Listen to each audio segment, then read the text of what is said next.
Hello friends, let's start our today's general science topic. So first write your date, name and roll number.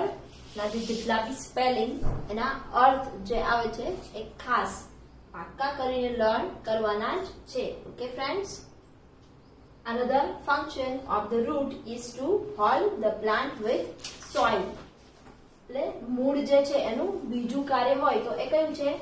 તો કે જે જમીન છે એને એની સાથે જે વનસ્પતિ છે એને જકડી રાખવાનું છે, એટલે મીન્સ ત્યાં ત્યાં પકડી રાખવાનું છે. Hold એટલે પકડવું. Observe some plants such as tree, grass and saplings on a windy day. તમારે અવલોકન કરવાનું છે થોડાક વનસ્પતિ જેવા કે વૃક્ષ હોય, ઘાસ હોય અથવા તો કોઈ રોપા હોય. ક્યારે? તો કે જ્યારે તોફાની વાવાઝોડું વાળું વાતાવરણ હોય ત્યારે. અહીંયા ઓબ્ઝર્વ એટલે નિરીક્ષણ કરવું, અને સેપલિંગ એટલે રોપાઓ, અને વિન્ડી ડે એટલે તોફાની પવનો અથવા તો વાવાઝોડું. What do you C? તો તમને શું જોવા મળશે? Though the weather is windy, the plants are not uprooted. એટલે ભલે ગમે એવું વાવાઝોડું વાળું તોફાની વાતાવરણ હોય પણ જે વનસ્પતિ છે એ જળમૂળથી ઉખડી જતી નથી. અપ્રૂટેડ એટલે જળમૂળથી, અપ્રૂટેડ એટલે જળમૂળથી. અને વેધર એટલે હવામાન, plants with weak and soft stems may bend in the wind. એટલે જો વનસ્પતિ છે કે જે કેવી હોય, નબળી અને એકદમ નરમ થડ વાળી હોય, જે ડાળીઓ વાળી વનસ્પતિ આવે છે એ, તો એ કદાચ જે દિશા તરફ પવન હોય એ તરફ વળી શકે છે. But that too remain fixed in the soil. પણ તેઓ જમીનની અંદર તો રહે જ છે, સાવ ઉખડી જતી નથી.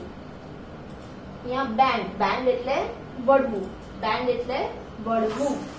ને remain એટલે રહેવું. This is because roots hold the soil particles tightly and secure the plant firmly to the ground. તો આવું કેમ થાય છે? કારણ કે મૂળ છે એ શું કરે છે કે વનસ્પતિના જે મૂળ છે એને આ જમીનની સાથે સંપૂર્ણપણે જકડીને રાખે છે, અને એ વનસ્પતિ છે ને જમીનની સાથે નિશ્ચિતપણે સાચવીને રાખે છે, એટલે એ ઉખડી જતી નથી. ત્યાં ટાઇટલી એટલે મજબૂતાઈથી, અને સિક્યોર એટલે સાચવવું. We eat carrots and beetroots. આપણે શું ખાઈએ છીએ? ગાજર અને બીટ ખાઈએ છીએ. Which parts of the plants are these? તો આ વનસ્પતિના કયા ભાગો છે? These are roots. તો આ શું છે? મૂળ છે. Excess food prepared by the leaves is stored in the roots of some plants. એટલે વધારાનો ખોરાક છે કે જે પાંદડા દ્વારા તૈયાર થયો છે એ શેમાં સંગ્રહાય છે? તો કે વનસ્પતિના જે મૂળ છે એની અંદર સંગ્રહાય છે. એક્સેસિવ એટલે વધારાનું, એક્સેસ એટલે વધારાનું, અને પ્રિપેર્ડ એટલે બનાવવા. Now let's us summarize the function of the root.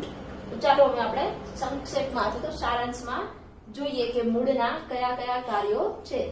Summarise એટલે સંક્ષેપ કરવો અથવા તો સારાંશ. First is roots take in water and minerals in the soil and transport these up to the stem and leaves through the thin tubes present in them. મૂળ છે એ શું કરે છે? તો કે જમીન છે એમાંથી પાણી અને પોષક તત્વો લે છે અને એનું પરિવહન કરશે. ક્યાં? તો કે જે થડ અને જે પાંદડા છે ત્યાં સુધી એનું પરિવહન કરે છે. પણ આ પરિવહન થાય છે એના દ્વારા? તો કે થડ અને જે પાંદડા છે એની અંદર જે થીન ટ્યુબ્સ એટલે પાતળી નલિકાઓ છે એના દ્વારા થાય છે. Second, roots hold the soil particles firmly. thereby holding the plant firmly with the soil.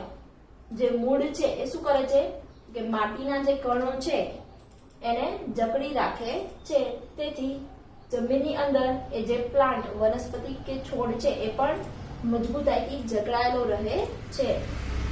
ને પાર્ટિકલ્સ એટલે કણો, પાર્ટિકલ્સ એટલે કણો.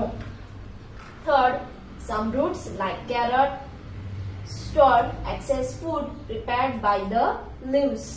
હવે અમુક મૂળ જેવા કે ગાજર, આમાં શું થાય છે તો કે પાંદડા દ્વારા જે વધારાનો ખોરાક તૈયાર થયો છે એ સંગ્રહાય છે. શેમાં તો કે મૂળમાં, જેવા કે ગાજર. Now next topic is the stem. Stem એટલે થર્ડ.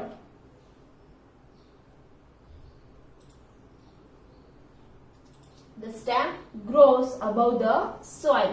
હવે થર્ડ છે એ ક્યાં ઉગે તો કે જમીનની ઉપર ઉગે છે. It supports the branches, leaves, flowers and fruits. અને તે શું કરે છે તો કે ડાળીઓ, પાંદડાઓ, ફળો અને ફૂલ આ બધાને આધાર આપે છે. સપોર્ટ્સ, સપોર્ટ્સ એટલે સહારો આપવો. Water again, water and mineral absorbed by the roots are carried to the leaves by the tubes in the stem. પાણી અને પોષક તત્વો કે જે મૂળ દ્વારા શોષાય છે એ પાંદડા દ્વારા અને પાતળી નલિકાઓથી થડમાં જાય છે. And food prepared by the leaves is also carried to all parts of the plant by the stem. અને ખોરાક કે જે પાંદડા દ્વારા તૈયાર થયો છે એ ક્યાંથી જશે તો કે વનસ્પતિના અલગ અલગ ભાગો છે ત્યાંથી થડની અંદર લઈ જવાય છે. Let's say activity 2, પ્રવૃત્તિ 2. Gently pull out a geranium or vinca sapling along with its root. એટલે તમારે શાંતિપૂર્વક શું કરવાનું છે, જેરેનિયમ એટલે આસમાની રંગના ફૂલનો છોડ, એવો કોઈ છોડ અથવા તો કોઈ વિંકાનો જે રોપ આવે છે એ એના મૂળ સાથે લેવાનો છે. Second, place this plant with its roots immersed in some red colored water taken in a glass.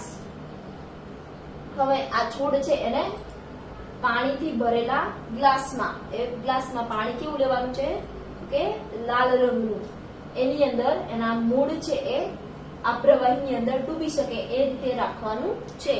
અહીંયા ઇમર્સ્ડ એટલે પ્રવાહીમાં ડૂબી શકે એવું. Third, after a few hours remove the plant from the colored water. અને થોડા કલાકો પછી જે રંગીન પાણી છે એને આ છોડથી દૂર કરો. Fourth, with a sharp knife cut the stem above the roots. કોઈ તીક્ષ્ણ છરી હોય તો એની મદદથી શું કરવાનું છે, મૂળ ઉપરનું જે થડ છે એને કાપવાનું છે. અહીંયા રિમૂવ, રિમૂવ એટલે દૂર કરવું, અને નાઇફ, નાઇફ એટલે છરી, અને શાર્પ, શાર્પ એટલે તીક્ષ્ણ. So I hope you understand.